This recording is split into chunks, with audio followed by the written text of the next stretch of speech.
Good evening. Welcome to Alan's Italy. This is show number 50. So I don't have any, major celebrations of any kind. You can't keep celebrating every, small event that occurs. I did my anniversary show on the date that we started doing the show back in 2011. But, you can't keep doing that. So I don't have anything special except that I was planning prior to the show to possibly change the opening. I was going to do a different opening for the new, next group of 50 shows. I hope 50 more shows.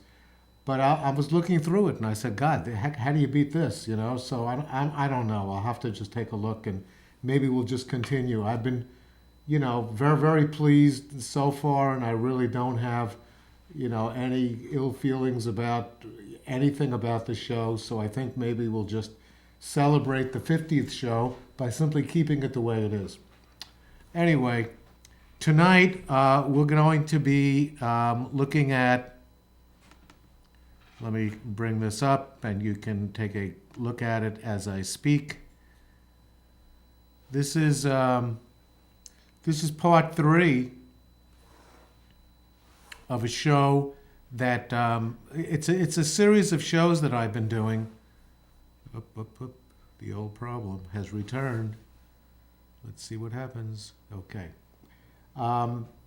This is part 3 of Italy in Their Own Words. So we did part 1 back in the summer when I did the 4 people that I had met in Italy, and we did the interviews in Italy. And then the second part of that were people that I knew from up here who had, not people who had extensive experiences traveling around Italy, but had interesting stories to tell about the time, the 1 or 2 times they may have been in Italy. And I found that just a fascinating thing. So we did a whole show just on interviews that I did of them, either in my living room or in the living room of the people who volunteered. And this is part 3 of that. And it's Italy in Their Own Words, part 3. And there's a lot of stuff here.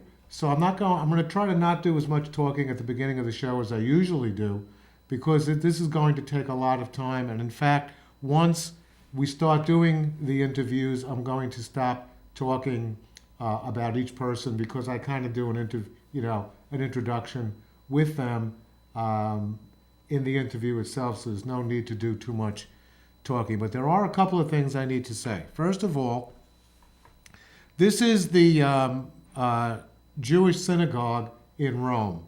And you may remember that we did a show 2 weeks ago called A Sunny Sunday Afternoon in Rome that I was watching today because it's on the carousel and it comes in repeat mode.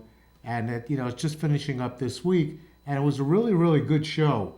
And I enjoyed it very much. But Laura happened to pop into my den as I was in the middle of the show and told me, this is remember what the ghetto looked like. We did a whole little tour of the ghetto. And we came across this kind of like a relief sculpture on the side of a building. And I just remarked that it was a relief sculpture on the side of a building. And when Laura looked at it, she said, my God, that is more than just a relief sculpture on the side of a building. That is something you really need to talk about. And I said, why? And I took a close look at it, and we realized, actually Laura realized, that, this is the Jewish ghetto. And of course, the Jews in Europe faced a very, very terrible time during World War II. And if you look closely, on the extreme right-hand side, you see a German soldier with a gun pointed at a bunch of people being herded into a particular area over there. And we're not sure what is going on there.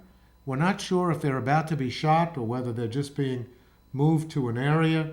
But it's certainly very poignant, and it certainly is worth mentioning as a very special thing, because this is not just simply something on a wall, but obviously related to the ghetto and the struggles that the Jews faced in Europe at that time. So my apologies for kind of messing that up and not really looking closely at what I was seeing. So I told Laura I'd put it on the show and talk a little about it, and that's really all I know. So that's that.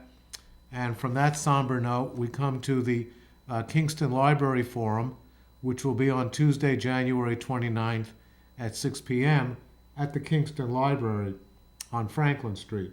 Now, I did my first library forum this past Monday in the Saugerties Library Forum, and yeah, I didn't have a big turnout. I had about a half a dozen people, but it was very, very nice. They were very, very receptive audience, and I spoke about my second book, Alan's Italy: My Personal Journey, and I spoke about all the different things that have gone on in my life over the past 20 years, paying particular attention to the things that go on during the show. And they were very responsive and very receptive. And when it ended at 7 o'clock, they kept me an extra half hour because they wanted to talk about a number of different things. So it was fun, and I don't care really how many people show up. It could, I told Laura before I left the house that if 2 people show up, I'd be delighted to, do whatever I could do, to entertain them. So that was good. It was a lot of fun, and I certainly encourage the people up here who happen to be available at that time to join us. And finally, this is something that I'm going to start putting on regularly, and this is taking note of the fact that Laura Gerton, who of course is my wife and is the photographer, videographer, and she's my co-producer on this show, helping me put all these together.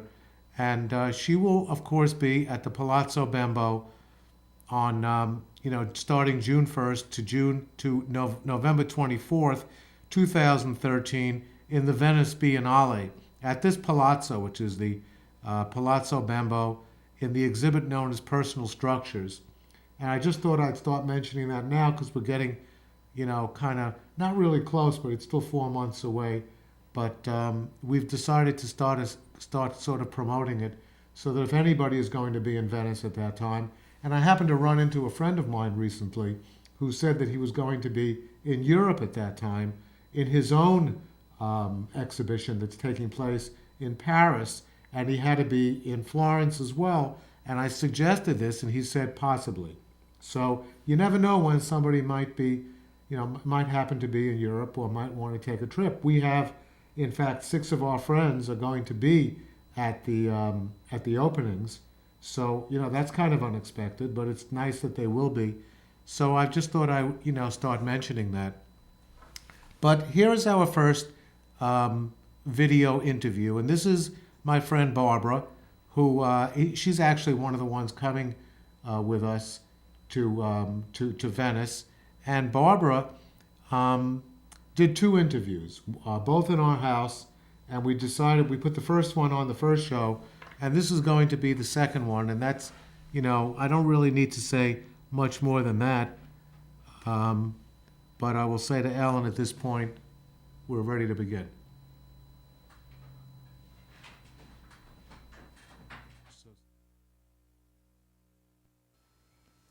Welcome to Alan's Italy. I'm welcoming Barbara Velasquez tonight. She's one of our close friends, and she's been to Italy a couple of times. Barbara's an artist, and she has had some very interesting experiences in Italy. And one of hers is that you took a course or a program in Venice. Yes. Would you like to tell everybody about that? Yes, I was a photography teacher at, amongst other things, at Edward R. Murrow High School, and one of the things that I would like to do during the summer when I had time off was to go to photo workshops. It was a way that I could grow as well as to get ideas for my students. I mean, the more I would learn, the more I would travel, that would come right back into the classroom.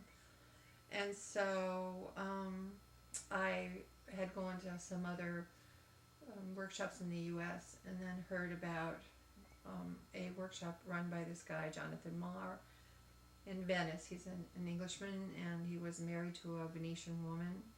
And so I contacted him and went to Venice. I've seen lots of beautiful paintings, about Venice, and I like to read foreign authors. So like Venice was going to be one of those places that was really full of mystery and history and Right. beautiful and all of that. And it turned out to be exactly like that. I mean, walking around was just amazing. It was like being in a novel. My daughter had the summer off, and so she came with me, and she stayed in this hotel because it's a whole photo program. It's called the Venice School of Photography. And so everything is sort of set for you. At the end, then you have a little free time. You can walk around on your own. But he generally would, in our photo, travels throughout the area, Murano. We went to a lot of places that, people would usually go to, but we went there with an eye to photograph it. Going to the market where the fish and vegetables were was just great. So my daughter would stay in the hotel with me and then wander around on her own, and then at night or during lunch, she would join me.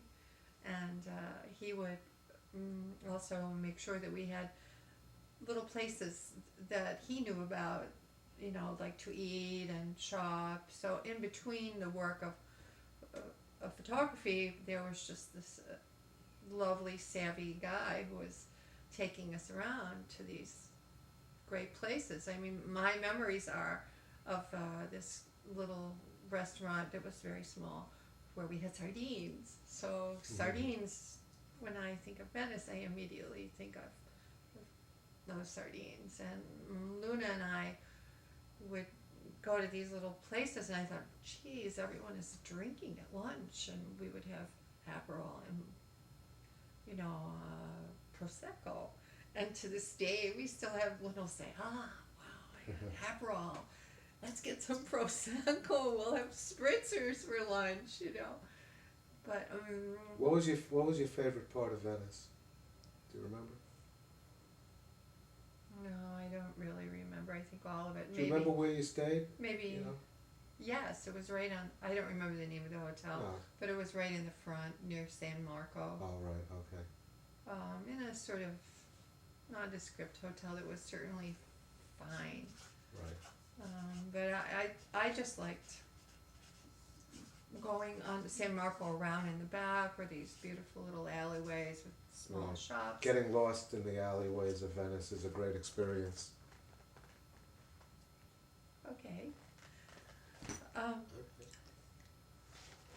Oh, show my. Well, this is a photograph that I happen to like, so I would just say that to me, it's very narrative. I mean, you could make up a story about it. It could Oh, be the wow, cover that's of wonderful. a book. That's wonderful. You see the canal and And the drama with the laundry. I mean, how I many love that laundry and sheet things. dichotomy. Yeah, Venice is so beautiful, and yet it's just a place where people live and hang their laundry. And yet, That's great photo there's there. a sort of a mystery to it because the light falls so interestingly in all of these like little, Right. in these That's little beautiful. pieces. Yeah. It's beautiful. So Great. I took a lot of photographs in Okay. Venice. I would go back there in a minute. Yeah, In a I know minute. the feeling. Okay, well, thank you very much. The Venice. Venice. Biennial. Thank you very much for doing this, and Okay. it's great. Okay, so that was the first one, and Barbara gets her opportunity to go back to Venice, and we'll be there with her to see her enjoyment at that. And the next interview is going to be. Should I have not have spoken until you told me to speak? Was it? Oh, I didn't even pay attention. Okay, so this is Sherry Cohen. Sherry lives in Woodstock, and she's a very close friend of ours. And this is her story. And I won't, repeat the story, or say, what it's about, because you can see that for yourself. Here we go. Alan's Italy, another interview. We have with us one of our best friends, Sherry Cohen, who's wonderful, and she has an experience that she'd like to talk about. So, Sherry? Hi, I'm a metalsmith jeweler, and several years ago, many years ago, I created a piece of jewelry from a painting that I was inspired by when I had a art history course, Italian Renaissance art history course in college. And the painting was Botticelli's Birth of Venus. This course, I wasn't that fond of Italian Renaissance art. It was just too heavy, and so when we studied this painting, Birth of Venus, it was beautiful. It was light and airy and completely different from the Italian Renaissance art that I was studying.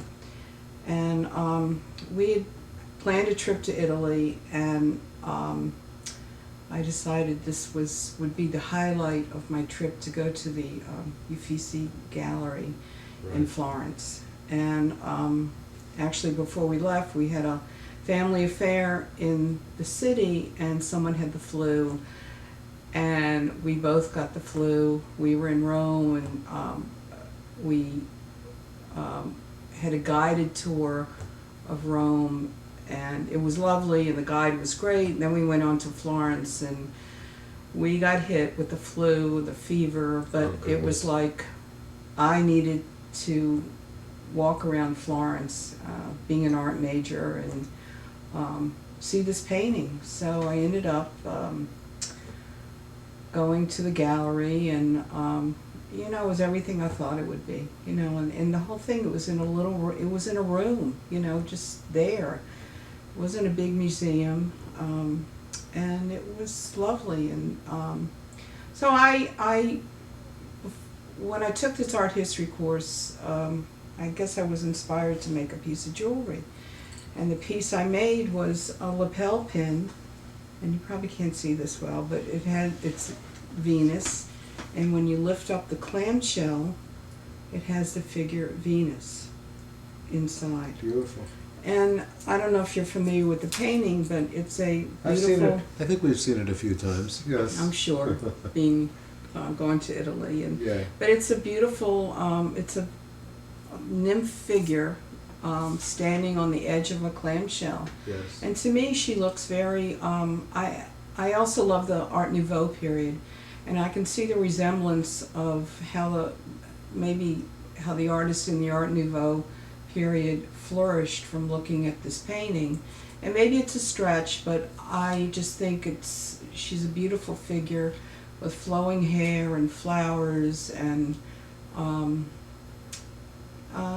it was lovely to see, and it was a highlight of my trip to Florence. Well, all of Botticelli's work, not all of it, but from that period, kind of began to deviate from the religious iconographic type thing. So this was like really groundbreaking. And this was, I used to think that the painting was bought by Lorenzo de' Medici for his house, but it was actually bought by a different Medici, and I forgot that. Cousin.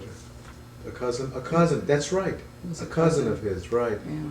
And that's, and eventually it was, the Uffizi became what the Medici collection was. The Medici collection became the Uffizi later on, I think, And in the 17th century. Also, the figure was a girlfriend of Oh, Medici, or Simonetta Vespucci. yes. Yes, he's buried in the church. You mentioned you stayed in a hotel on the Piazza Onisante, the Grand Hotel. Well, in that church, it's a beautiful church, and there's a Botticelli in there, but he's buried in that church. He's buried at the foot of her sarcophagus. She was part of the Vespucci family, which was a very, very famous and wealthy family. In fact, her brother, Amerigo Vespucci, is where America comes from. Explorer. Who's an explorer, Right. and the name America comes from Amerigo. So it was a very wealthy family, and she has this beautiful sarcophagus, and Botticelli is buried right in front in a very, very unobtrusive, small little sarcophagus, kind of into the ground, and it's so sweet because this was his girlfriend, and she's in all of his, she's in all of the paintings. She's also in Primavera Mm-hmm. and a few other things. So You picked a great topic. Well, it was. I'm sorry you got sick in Florence. I know, Everybody well, gets sick in Florence. And actually, if and when I ever go again, I'll have to go see that Botticelli in the church. Oh yes, absolutely. Yeah. Right. Well, as you walk into the church, halfway down the aisle, there are paintings on either side, and his is on the left. Ghirlandaio is on the other side, so they kind of face. And one is Saint Augustine, and one is I can't remember, but it's very beautiful. Botticelli's work is just amazing, and we're lucky to have any of it because he became a follower of Savonarola. Savonarola, religious fanatic, around 1490. And they had the Bonfire of the Vanities. Have you heard of the Bonfire of the Vanities? Yes. Bonfire of the Vanities was, when Lorenzo de' Medici died in 1492, Savonarola decided that he was going to kind of take over the leadership of the city. And he said, we're going to take all this work of all these artists, which was very, decadent, and hedonistic, and we're going to create this huge fire in the piazza. And Botticelli was a big follower of Savonarola, and a lot of Botticelli's work was thrown in the fire. Imagine that. No, But I that wish I survived. was at that bonfire. The Bonfire of the Vanities. Right. So, okay. So thank you very much. Well, That thank was you wonderful. for considering me for your series. It was our pleasure. Thank you. Thank you. So, is there something? Yeah. So,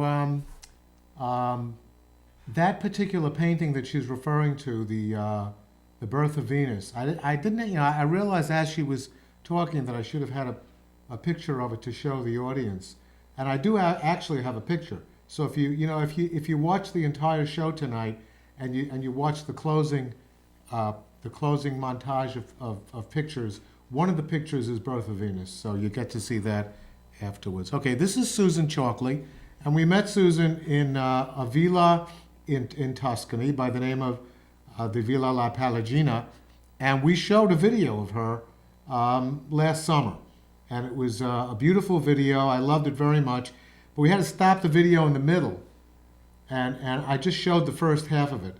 We had to stop in the middle because the hotel told her that somebody wanted to buy one of her paintings, so she wanted to go down and meet the people, and they wanted her to sign the back of it. So we had to stop the interview and then pick it up again at the middle point, and she continued giving us a tour of that. And this is a villa in Tuscany, and I'm going to show both parts. So this is the first part that you may remember having seen already, and then there's the second part that comes right after it. So I'm going to show you one and then the other, and I'm not going to be speaking in the middle of it. So Ellen, just for your purposes, here we go. Fellini Valdarno at the Villa La Palagina, and yesterday we met this lovely lady, Susan Chalkley, and right. she is the resident artist of the villa, and she has some beautiful art. And I'd like to welcome you Well, to thank the you. show. Thanks a lot. And I'd like you to talk a little bit about how you came to this spot, and a little bit about what you're doing. Okay, well, originally I came thousands of years ago to Italy. However, I stayed. How many and I years lived ago? there. Thousands of years Yes. ago. Okay. Yes, I'm well preserved. But anyway, so I've been moving around Italy. I first studied in Florence and lived in Florence, and I went to Umbria, where there are a lot of also other American painters. And then I moved around in the south of Tuscany and Maremma, which is it's like the far west. And then I came back, and then I went to the Chianti, which is a fairy tale place, right? And I married, and I had a child. Went to America, came back, and I am here because my daughter took the train to Florence. And so I was found this time around, by Susan Nevelson, who is Lise Nevelson's daughter-in-law. Anyway.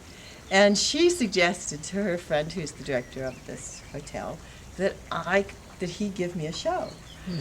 He liked me a lot, so he said, "Why don't you come and paint on the grounds?" And everything evolved from there. And so here I am. And soon in June, we're going to have the show, the opening of the show. And the show will be here all summer. And you live here full time, Yeah, I live on the down below on Right. the grounds. and you have your art in a beautiful gallery that we'll be taking a look at in just a moment. That's right. And I worked all winter long after I came back from after the holidays, and I just walked every day up and down the hills.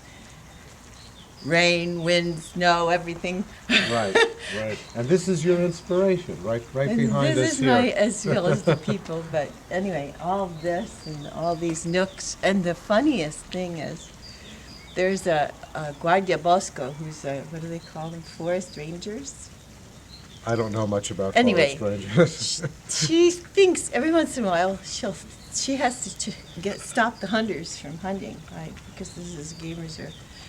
So every once in a while she'll drive up and she'll say, "Oh, it's just you! It's just you! You find these amazing spots." So anyway, so if I have these big paintbrushes that I think that I'm a hunter, but I'm just hunting Okay. beautiful views. You're a hunter of beautiful views Yeah. and a practitioner of magnificent art.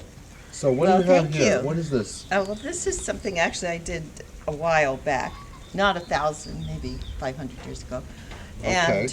And these are lithographs that were Oh. printed in Florence in the same shop that printed all of Antigoni's things. Mm-hmm. And these were done of the countryside, and that's what I was living in Umbria then.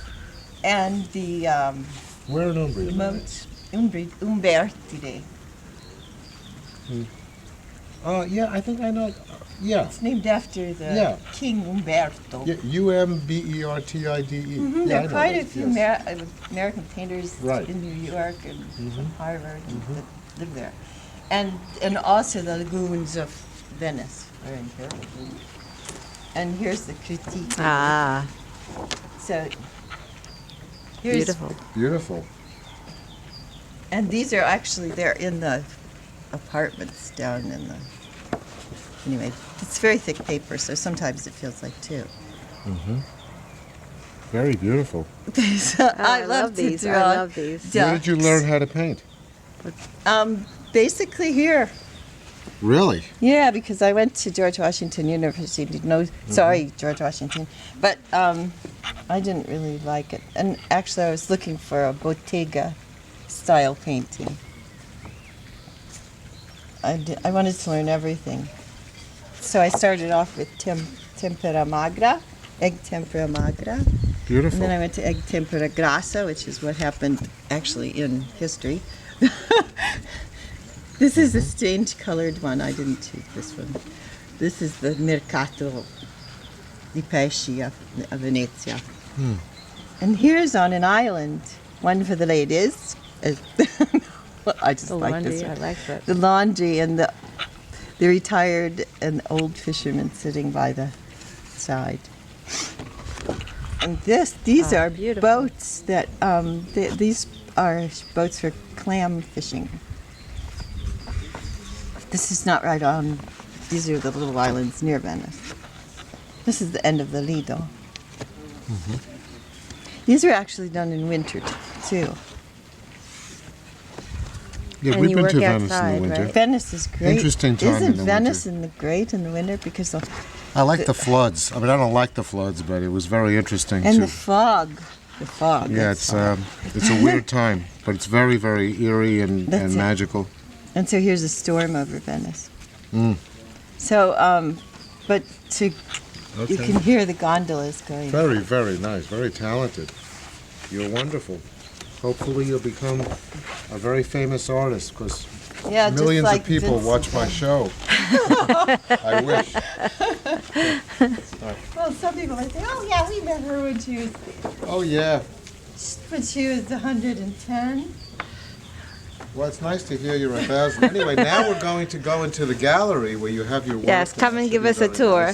Anyway, these are on sale too. Okay, let's go and lead us to it.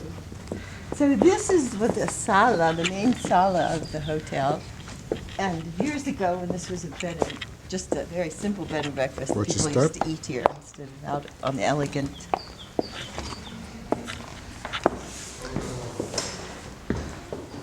Okay. So they're also.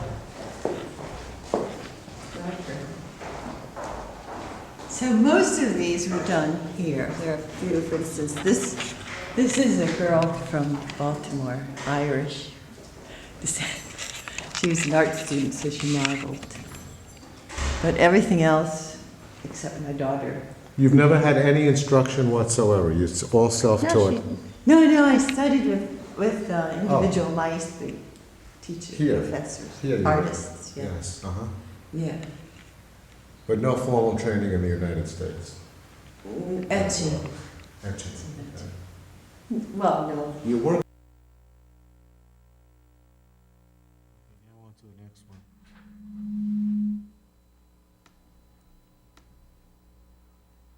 That's a good idea. Okay, so we had to stop the previous video because Susan had a phone call that she had just sold a piece, a lithograph. So she had to go sign it. So we had to interrupt the video. This is very good news, you know, that Yes. you did this. Congratulations. And let's continue where we left off. Okay. Okay, so here we go. Okay. So here are these. This is one of my favorites because I love olive trees anyway. They look like this people. They look like people, and these are happy ones. And I don't know. I just really enjoyed being there and doing this non-essential landscape. And I did a different sort of technique here. I pulled the brush upwards almost through the whole painting. And the colors are very personal, I think so. Anyway, that's what I see with my eye. My eyes have gotten old, so I see some very strange colors. Maybe. Anyway, and this is the Palagina, seen from below, down on another hill in the back, and the mountains in the background, early Oh, it's morning. beautiful. This is a monastery over here. And this is this one, is it a, Is that hard what to do get? we say? Is this the Pieve it's called? And it's Yes. the main church for this whole area. Right, uh-huh. And the front of the church is there, but the beautiful part, it has this cylindrical area, and the reason I did It's it. hard to see the beauty because of the glass and the Yeah, the glass reflection. is It's this reflected, so green. it's not working too well. Okay, and this is the local, this is the son of some friends of mine. And he's a Tuscan. This is a lovely Ah, Tuscan scene. love this. This is it done in autumn, obviously, and the vineyard, the grape harvesting is over. But I just love it has a little bit of everything. Yes, it has the vines and the olive trees and the cypress. But the reason I did it was this elm tree, which I love, and the light and the beautiful light. Great. And here is another one done from the same angle as the Palagina, but looking back towards the mountains. And the house where the elm tree is. And that's done on board, actually. And another one on board. This is the Arno in the early morning. Wow. In Lovely. July, and that's why it's all green. And this is one, actually, this is one from Elba, the island of Elba. It's just a watercolor, and I did that several years ago. And this is one I also did in the autumn, in about a week, because I had to do it before I went back to the States.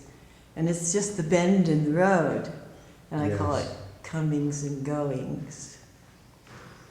So have you ever thought of returning to Maryland and painting the Chesapeake Bay? I have done a few, but Chesapeake Bay is not too shabby either. this is just a woods. Mm. But I liked the chaos, It's very chaotic. and I Nice. wanted to. It's beautiful. Your work is lovely do beautiful. that. And that's Ah, so the there's daughter. more things up there and around, but Let's this go, is a let's just good- do in here. Because you have a, What a wonderful place to show. You're so lucky. You have your own gallery. This is another painting of Elba, watercolor. Here's a drawing. This is a classical Florentine sangria of an Australian friend. And then these have glass. I don't know if this is Carrington. Here's the abandoned house. How we get the reflections of the light behind it, that's too bad. Oh, but here's the, this isn't an oil painting, so that won't reflect. Let's walk down the steps to the. Wait, do you have the bag? I have everything. Yes. Okay, great. Let's walk down the.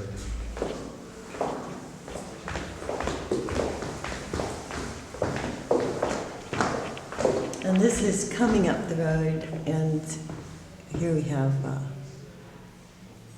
winter. This is winter, obviously, no leaves or anything. That's this road. No, this is a road The to road coming up here. I sort of recognize it. Yeah. Okay. Okay. Well, I think we should. We're getting a tour of the place. And there's a store. Go back here Oh, to. the store, right here. Wow, how wonderful. Very nice. Okay, I think we're going to. What? This one is best seen in the evening light when I did it. Oh, See, wow.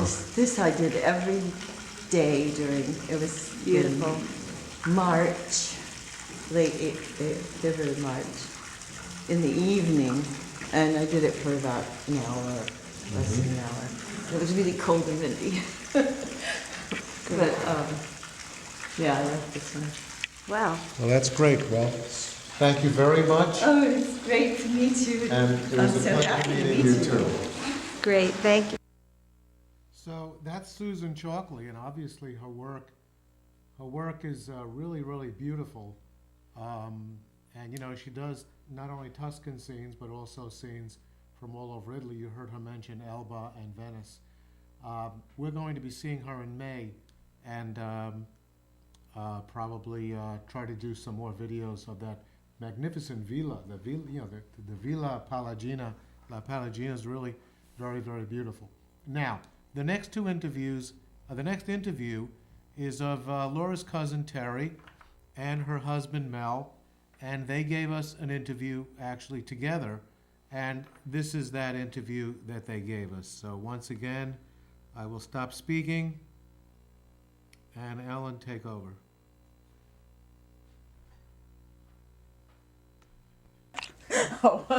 So Alan's Italy is privileged today to have cousins of ours with us today. We have Terry Lawler, who's a real estate agent, and we have her husband, Mel Brender, who is a computer programmer. And they have been to Italy, and I'm going to ask you, first of all, thank you for being on Alan's Italy. You're welcome. It's, Thank you I for really having us. appreciate this. And what are some of your memorable experiences? Well, I think we'll tell you about the time we were in Rome, but we were only in Rome for a day. We had spent the vacation earlier in Florence, and then to come down to Rome to catch our plane home the next morning. So we just had an afternoon, which is a crime, I think, against Italy, but we decided we couldn't do everything, of course, so we had to decide between pagan Rome and sacred Rome. And so we left out the Colosseum and went instead to the Vatican. We wanted to see the Sistine Chapel. And we entered the Vatican and we asked the guard which way to the Sistine Chapel, and he said, "I'm sorry, it's barely open for another hour. You'll have to go tomorrow." And we said, "We can't. We're leaving for home tomorrow." So he told us we have to exit the Vatican and go all the way through the city of Rome in another way. And so we basically ran around Rome. I think somebody ran around Rome 7 times, but we only did it half a time. I Right? did one. Right. The Seven Hills. That's Yes. it. And finally entered the right way, and we were directed toward the chapel.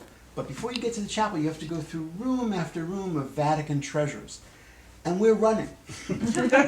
And we're seeing almost nothing except for involuntarily, on occasion, we would drop, our jaws would drop, and we'd see this amazing stuff. We'd say, "No, gotta run." Made it to the chapel 5 minutes before it closed, had time to basically look up and say, "Wow." And then we had to leave. And that was it. So, That was it. Yeah. so what'd you think of the Sistine Chapel? I have a wonderful picture of it. I actually held the camera and snapped it, and I think God's hand was holding the camera because it Wow. came out perfectly clear.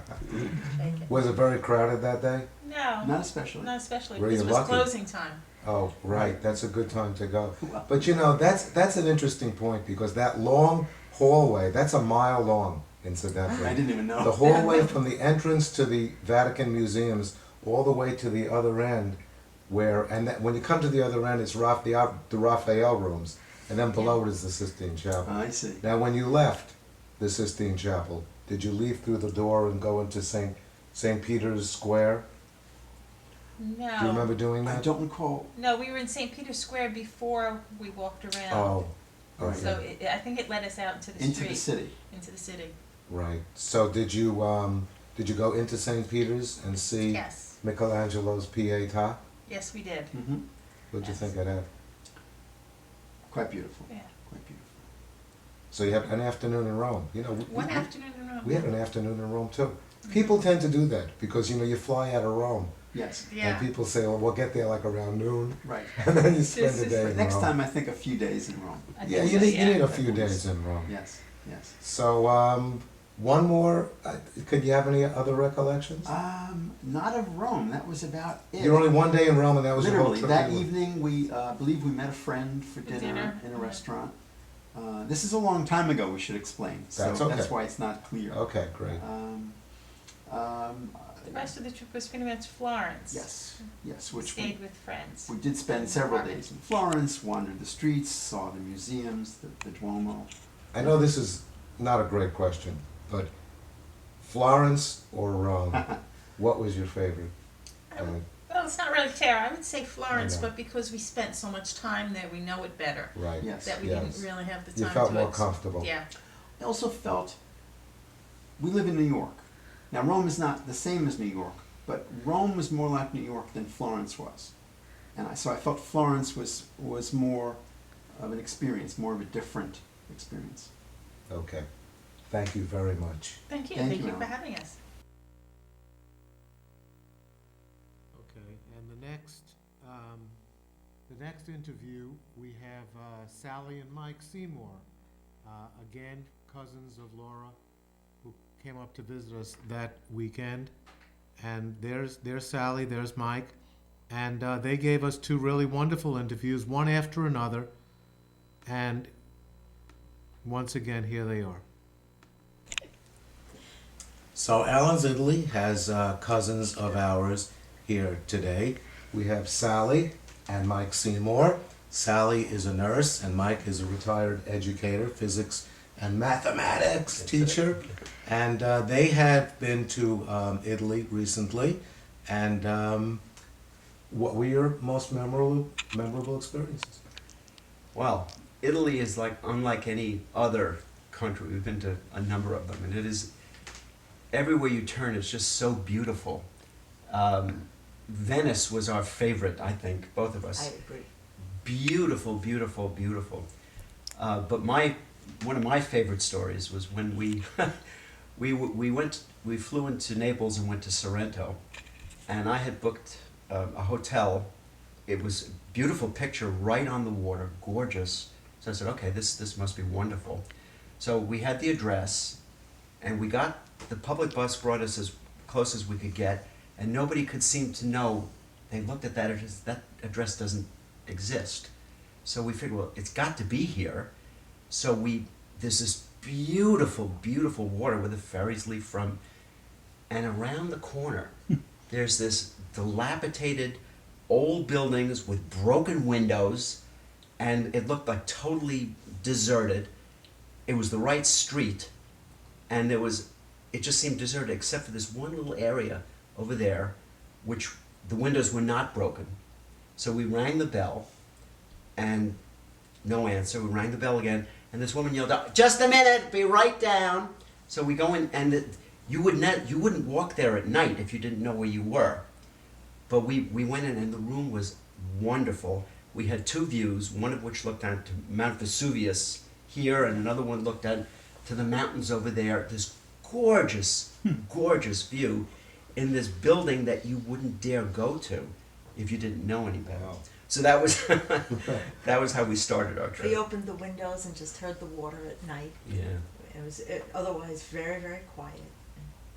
It was Right down beautiful on the there. water It was level? a bed and Right. breakfast Right. in a defunct hotel. The owners of that hotel since have built the hotel up on the cliff, Yes. which is at the city That was a of, real of hotel. Sorrento. Oh, right. But this is where it used to be, and it was right by the ferries going to Capri, so it was perfect. Great location. And great breakfast too, Mhm. very personal. As well as we know Sorrento, we Yeah. stayed in a hotel, but we were much higher up. You Right. were like right on. So was everybody. That's Everybody was amazing. higher up. It's amazing. And that's what, people wondered, like, wait, where do you go? Oh, yeah, there are stairs leading down there. Like, nobody, we asked police, how do we get Yeah. back to the hotel? Yeah. And we had to ask like 3 or 4 people before we got somebody who knew that there was actually a staircase that Right. led down, that we could walk down and then finish the rest of the hill. And walking. the stairs were lonely, and Yeah. we'd be walking back and down these stairs that went down the cliff, and be surprised a couple that was kissing and hugging in a corner. They didn't I think- expect anybody on I those think steps. the other people in the bed and breakfast were people having affairs. Yeah. Was it right near the ferry? The ferry. Yes. thing? Yes, it was Right there. 3 Oh, minutes. Great location. When we would take Yeah. the ferry to Capri, and it literally we had to leave 3 minutes before the ferry left to get there on time. Right. Right. Yeah. And So, then, so who taught you to pronounce it as Capri, which is the correct way, instead of Capri, which is the way Oh, most? they didn't let us get away with Capri, not for 1 second. I said, we're going to Capri. Then you mean Capri, right? Right. Capri is pants. Right. Okay. So that's a great experience. Give us another one. Oh, this is like has nothing to do with anything. We stopped in at a church. It's not Mamas and the Papas, but and this church was famous for having one of the nails from the crucifix, one of the original nails. So I had brushed up a little bit on Italian, so to speak, and I had my dictionary, and I prepared my question for the guard. Can you show me where the original nail of the cross is? So I had this all, and I memorized it, and I walked up, and I said to him in Italian. So he goes, blah, blah, blah, blah, blah, blah. I had no idea what he was talking about. I figured he would point, and I would, no idea. So I had to wait about 5 minutes before I could go back and ask him again in English. Pretend to be somebody else. right, right. He wouldn't remember me. I think he said you asked this time. Okay. You don't remember the name of the church though, No. because I'm not familiar with that either. Yeah, it was one of these out of the way things that. Now I'm gonna lead you a little bit Yes, please. because your story of the David Yes. really captured my imagination, as you know. So tell that story. Well, it's not really a story so much as a feeling. Is that we had been to Italy 2 years before, and we'd been at the piazza where they had all the replicas of the statues. We saw the David, which was a replica, and it was beautiful. And at the Piazza Michelangelo, where they have an oversized replica of the statue. So I said, we know this statue. Why should we spend the time, not to say the money, going to the Accademia and seeing the original? We've seen the copies. There's not going to be much different. And then we said, oh, what the heck, we're here anyway, let's go.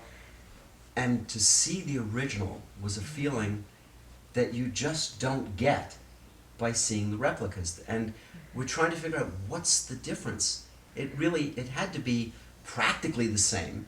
And certainly, I'm not an artist, so I wouldn't know the difference. But it hit me in a way that the copy just didn't do it. As I said, we talked to somebody and they said, well, it could have been as simple as the lighting in the museum was better. But it had to be more than that. There was something, that this work of genius, that you can't make a copy of. It has to be the original. It was the only thing we'd seen of Michelangelo that wasn't behind glass. Mm. Because That- when you that go was an see original, the right. Pietà now, because somebody had attempted Yeah. to vandalize it, it's behind glass. And this is not, and I think just knowing those original hands Yeah. were on it. The huge may have been hands. part The of hands it. are like oversized, Right, purposely. made because of the that way. perspective, right.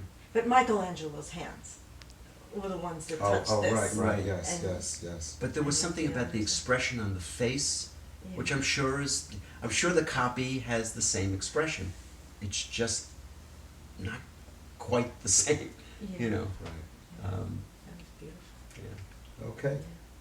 Anything else you'd like to?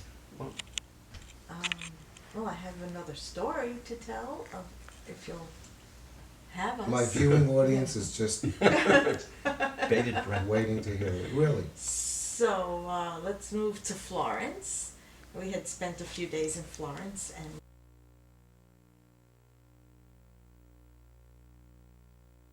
That we did this particular story in a separate video. So I'm going to switch to the next video where Sally is going to tell the story. So that's why I'm moving ahead here. So here it is, okay? And this video we have, so it's 4 minutes, and That that from, You're on oh, you're on the air? Okay, You're so on the this air. is The Odd Couple. quiet on the set. So we're here again, and this time we have Sally Seymour sitting in the catbird seat, as Red Barber would have said, and you were going to tell us a story. I was going to talk about our time Florence. in Florence. Yes, So we go spent a ahead. few days in Florence, and we were going to take a tour of Chianti wine country and Siena and San Gimignano. So Luca, the hotel manager, sold us the ticket for this bus tour and said, just 8 o'clock in the morning, meet under the big clock at the train station. You can't miss it, which made us worry, so we walked over to the train station in the late afternoon to be sure we knew where that clock was. Well, the Florence train station is beautiful, and it has 2 huge clocks, one at the north end and one at the south end. So we got very worried because we didn't know where to meet the tour. So we walked around, didn't see any other clock. So we went to a little tourist agency across the street and asked for some help. And we said, do you know where this bus tour meets? And the lady said, there's a clock right there outside the train station. That's where you go. And we said, but we didn't see such a clock. And she said, go there. You can't miss it. So we walk around the station again and we don't see a clock. So we went back and we said, could you take us there? So she escorts us across the street and points up to this 70s style digital clock, the ugliest thing you ever saw. I said, okay, that's the clock, but this is Florence. You have Davids out in the piazzas. This is the best you could do for a clock. So it was fun. The A tour clock was tower great. with a clock from the 15th century. It's not Grand Central Station or any other clock I ever saw, but it was a Okay. great tour. That's That was that's a Florence. great story. Now, as long as you're sitting here, Yeah. can you? Tell You the have anything story else? of the last Anything day else? in Venice? Sure. Would you like to? Yes, I'd Sure, love to we'd tell love the to. story of the day we left Venice. So we had a very early flight out of Venice, so we didn't want to waste money staying in our fancy hotel right on the Grand Canal. So we booked a motel that was just a few miles from the airport, and we had to catch a 4:30 a.m. bus from that motel. So we checked in the evening before, had a nice chat with the hotel manager, and we said, we registered, gave our credit card, and told him we were going to leave at 4 in the morning. And he said, oh, you don't need to leave that early. You could even walk to that airport, and you would be there if you left at 5 in the morning. And we said, no, we're very compulsive. We need to be there by 5 in the morning. So at 4 in the morning, we roll our suitcases out of the little motel room, and during the night they had put a big gate up that keeps the cars from coming in and out. So we jostled the gate, and the guy at the desk, who was a different guy, came running out, cursing at us in Italian, but we understood what he was saying was, how dare you think you can leave this hotel without paying? And we said, no, we gave our credit card, we paid last night. He said, no, you're cheating us, you're trying to get away. So we sheepishly followed him back into the office, and we had to sign. We hadn't done the signing. And he grumbled under his breath as he let us out the gate, and we walked with our heads bowed to the bus and got our flight on time. But it was an interesting last day experience try, to good leave. try. Yeah. Good try. But Venice was the best city we'd ever been in. We loved Venice. It was Okay. great. All right, Okay. well, Cut. thank you very, very much. And thank you, Mike, you're Thank still in you. the picture. Okay, That from- so that's it. So I'd like to thank all the people that I interviewed. They were very gracious about it. Barbara, Sherry, Susan, Terry, Mel, Mike, and Sally for their participation in the show. I hope you enjoyed the interviews as much as I enjoyed doing them.